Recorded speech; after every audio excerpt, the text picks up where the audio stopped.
Hurmatli do'stlar, mana hozir bu yerda Madina-i Munavvara bosmasi, ya'ni Madina bosmasini yozgan olim Usmon Toho hazratlari.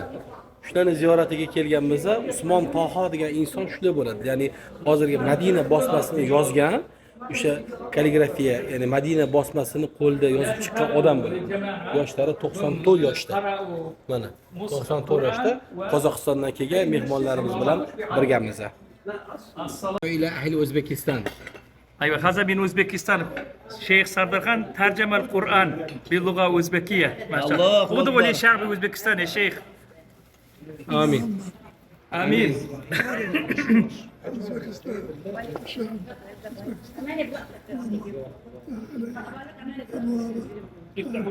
آمين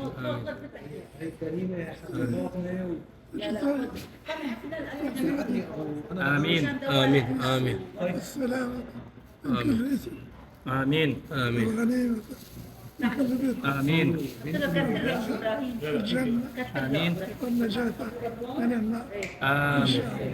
آمين آمين آمين. Mine atamız ülkenin batası bir var, inson benim juda O'zbekiston katta xalqına bir olim berib. insonlar.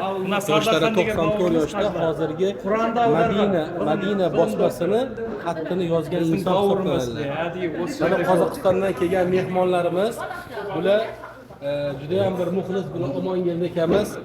Allah razı olsun. Umr ishlari bo'yicha Nur Qozog'iston umr ishlarini boshqaradigan O'zbek xalqida olib o'tir Alloh rozi bo'lsin.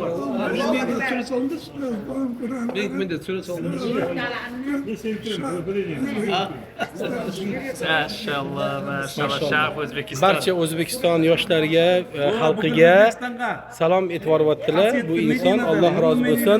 Muqaddas Madina-i Munavvaradan.